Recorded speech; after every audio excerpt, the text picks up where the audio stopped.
Jujutsu Cassen के season 2 में इस सीजन के पहले 5 एपिसोड में हम अकाल मृत्यु आग देखेंगे। यानी इन 5 एपिसोड्स में हम गोजो का अतीत देखेंगे जब वह भी सेकंड ईयर का छात्र था। मैं इसके सीजन 1 के बारे में पहले ही बता चुका हूं, इसलिए आपको पहले वो वीडियो जरूर देखना चाहिए। तो आइए एपिसोड नंबर के साथ जानते हैं बाकी कहानी। एक जिसका नाम हिडन इन्वेंटरी है।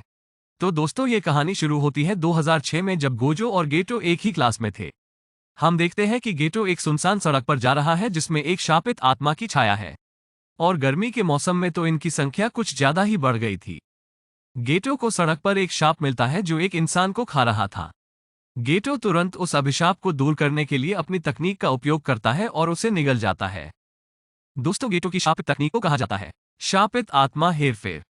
इस शक्ति के साथ गेटो किसी भी अभिशाप को एक गेंद में बदल सकता है और उसे अवशोषित कर सकता है। और फिर गेटो जब चाहे उस आत्मा को अंदर से बाहर निकाल सकता है और अपनी इच्छानुसार उसे नियंत्रित कर सकता है,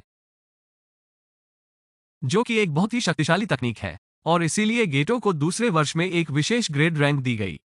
यानी गेटो भी गोजो जितना ही ताकतवर है। वैसे भी उस अभिशाप को निगलने के बाद गेटो का कहना है कि सिर्फ मैं ही जानता हूं कि इसका स्वाद कितना घिनौना है। और वो एक दिन के बारे में भी बात करते हैं जिसके बारे में हम बाद में जानेंगे। इसके बाद हम ग्रेड 1 जादूगर को देखते हैं, मेम, और ग्रेड 2 जादूगर लोरी, जिसे हमने पिछले सीजन में देखा था।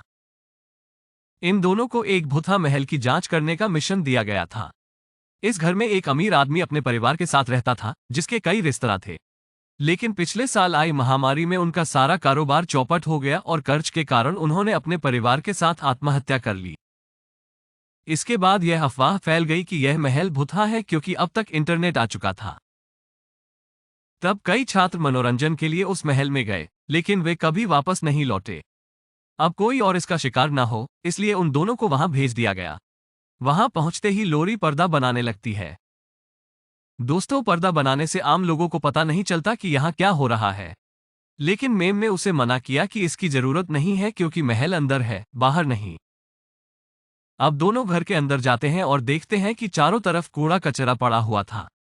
ये सब देखो लोरी थोड़ा डर गई। अब मेम उससे कहती है कि उन दोनों को अलग अलग फ्लोर पर जाकर तलाश करनी चाहिए। वो लोरी को दूसरी मंजिल पर भेजती है। लोरी ने वहां सभी कमरों की जांच की, लेकिन उसमें कुछ नहीं मिला। और थोड़ी देर बाद वो एक दूसरे के सामने आ जाते हैं क्योंकि वो दूसरी नहीं बल्कि पहली मंजिल थी। मेम बताती है कि वो यहां से 3 बार गुजर चुकी है। अर्थात वे दोनों किसी न किसी चक्र में फंस गए थे और इस गलियारे से बाहर नहीं निकल पा रहे थे। ठीक वैसे ही जैसे हमने चेनसो मैन में देखा था। वैसे भी लोरी पूछती है कि क्या यह एक जन्मजात डोमेन है, जिस पर मेम बताती है कि जन्मजात डोमेन में आसपास की जगह भी बदल जाती है। यानी यह सिर्फ एक बैरियर है जो अंदर आने वाले लोगों को फंसा देता है। और इसी तरह पहले लोग यहीं फंस गए होंगे। लेकिन इसका मतलब यह भी है कि अभिशाप बहुत कमजोर है, इसलिए उन्हें बस इस बाधा से बाहर निकलना होगा और उस अभिशाप को खत्म करना होगा। मेम लोरी से पूछती है कि उन्हें क्या करना चाहिए। अब लोरी बताती है कि पहले उन्हें लगता था कि ये लूप एक सर्कल की तरह है, लेकिन ऐसा नहीं है। दरअसल यह एक सीधी रेखा की तरह है जो ट्रेन के डिब्बों की तरह एक दूसरे से जुड़ती है। तो लोरी के मुताबिक अगर ये लोग एक दिशा में बहुत तेज दौड़ेंगे तो बक्सों को जुड़ने का समय नहीं मिलेगा और ये लोग बैरियर तोड़कर बाहर निकल जाएंगे।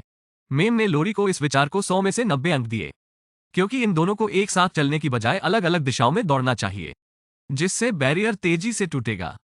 अब ये दोनों भी ऐसा ही करते हैं और लोरी सोचती है कि वे सफल हो रहे हैं, लेकिन फिर बैरियर के साथ साथ ये पूरी हवेली भी टूटने लगती है और लोरी किसी तरह इससे बाहर निकल जाती है, कूद जाती है। लेकिन वो अपने जूनियर गोजो को देखती है जो उसे बचाने आया था। दरअसल इन दोनों को बैरियर के अंदर समय का पता नहीं चला और वे 2 दिनों तक वहीं फंसे रहे। इसीलिए उन्हें बचाने के लिए गोजो और गेटो को यहां भेजा गया था। गोजो लॉरी का मजाक उड़ाता है और कहता है, रोना बंद करो, अब मैं यहां हूं। जल्द ही लॉरी को गुस्सा आ जाता है और फिर इसके पीछे इस महल का अभिशाप नजर आता है, जिसके लिए गेटो एक बड़ा श्राप निकालता है जो उस श्राप को अपने मुंह में भर लेता है ताकि बाद में गेटो भी उसे आत्मसात कर सके। फिर गेटो भी लॉरी का मजाक उड़ाते हुए कहता है, गोजो कमजोरों का मजाक मत उड़ाओ, जिससे लॉरी और भी अधिक क्रोधित हो जाती है। लेकिन यहाँ एक तीसरा छात्र भी आया था जिससे लॉरी खुश है। ये छात्रा शोको है और हमने उसे सीजन 1 में भी देखा था। लॉरी शोको से कहती है, इन दोनों की तरह असभ्य मत बनो। मेमेको को पता चलता है कि वे 2 दिनों के लिए अंदर थे, इसलिए वे इसके लिए अतिरिक्त शुल्क ले सकते हैं। फिर वो गोजो से पूछती है कि उन लोगों ने पर्दा बनाया था ना? जल्द ही गोजो, गेटो और शोको चुप हो गए क्योंकि वे पर्दा लगाना भूल गए थे।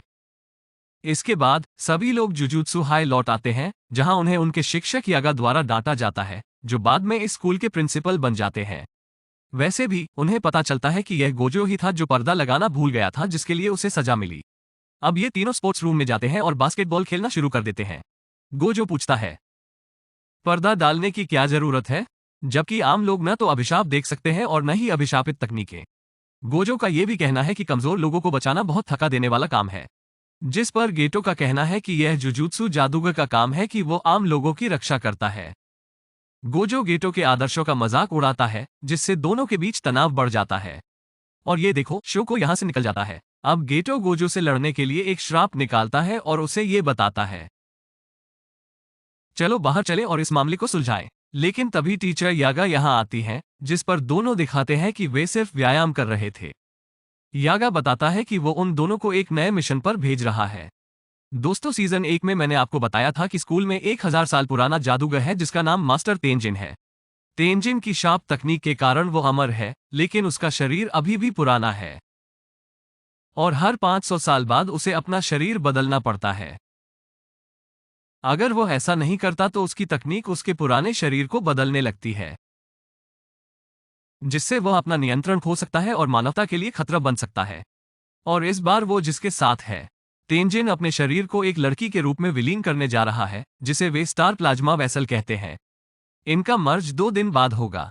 तो गोजो और गेटो का काम इस जहाज को सुरक्षित रूप से स्कूल तक लाना होगा, क्योंकि उस जहाज का स्थान लीक हो गया है और 2 समूह हैं। पहला समूह क्यू है, जिसमें कुछ शापित उपयोगकर्ता हैं जो चाहते हैं कि तेंजिन मानवता के लिए दुश्मन बन जाए। और दूसरा ग्रुप है टाइम वेसल एसोसिएशन, जो तेंजिन को भगवान की तरह पूजता है। लेकिन वे नहीं चाहते कि तेंजिन का किसी के साथ विलय हो, क्योंकि इससे उनकी पवित्रता खराब हो जाएगी। और हाँ, इस समूह में कोई शापित उपयोगकर्ता नहीं है। खैर, इसके बाद गोजो और गेटो उस होटल में जाते हैं जहां वो बर्तन रखा हुआ था। गेटो अकेले अंदर जाता है और गोजो बाहर निगरानी रखता है। दोनों फोन पर बात कर रहे थे, जिसमें गोजो गर्व से कहता है कि हमें क्या दिक्कत हो सकती है। आखिरकार हम दोनों ही सबसे शक्तिशाली हैं। जो भी यह सुनता है वो उसे समझाता है कि इतना अधिक आत्मविश्वासी होना अच्छा नहीं है और उसे अपने वरिष्ठों के साथ थोड़ा विनम्र व्यवहार करना चाहिए, क्योंकि कुछ दिनों में उनकी मुलाकात मास्टर तेंजिन से भी हो सकती है। इसके बाद गेटो उस कमरे की घंटी बजाता है और अंदर से एक लड़की जवाब देती है कि वह आ रही है और वहां एक बड़ा विस्फोट होता है। गेटो एक शापित आत्मा को ढाल की तरह इस्तेमाल करके खुद को बचाता है और देखता है कि लड़की इमारत से नीचे गिर रही थी। इसके बाद गेटो एक उड़ती हुई आत्मा निकालता है और उस लड़की को हवा में पकड़ लेता है। यह विस्फोट क्यू ग्रुप के सैनिक कोकुन ने किया था, लेकिन वो देखता है कि गेटो ने उस लड़की को बचा लिया है। यहां एक सिपाही गोजो पर भी खूब चाकू फेंकता है, लेकिन जैसा कि हम जानते हैं कि गोजो के चारों ओर एक अनंत ढाल है जो गोजो को कुछ नहीं करती। ये सैनिक गोजो को पहचानता है क्योंकि उसने गोजो के बारे में बहुत कुछ सुना था और वह गोजो को लड़ने के लिए चुनौती देता है। गोजो इसके लिए राजी हो जाता है, लेकिन एक शर्त पर कि वह इस सैनिक को तब तक नहीं मारेगा जब तक वह उससे दया की भीख नहीं मांगता। पास की एक इमारत में हम 2 लोगों को बात करते हुए देखते हैं। इसमें एक शख्स कोंग बताता है कि उसके ग्रुप टाइम वेसल एसोसिएशन में कोई शापित यूजर नहीं है जो जुजुत्सु जादूगर से लड़ सके। कोंग के ग्रुप के पास बहुत पैसा है और इसीलिए उन्होंने उस लड़की को मारने के लिए एक कॉन्ट्रैक्ट किलर को हायर किया। कोंग इसे हत्यारा कहता है, जेनिन। इस हत्यारे का कहना है कि उसका नाम जेनिन नहीं बल्कि फुशगिरो है और वो उनके लिए ऐसा जरूर करेगा। और ये एपिसोड यहीं खत्म होता है। तो दोस्तों, जेनिन और फुशगिरो नाम सुनकर आप समझ गए होंगे कि यह आदमी कौन है। लेकिन मैं बिगाड़ने वाले के लिए चुप रहूंगा। आप कमेंट करके बताएं कि आपको सीजन 2 का ये पहला एपिसोड कैसा लगा।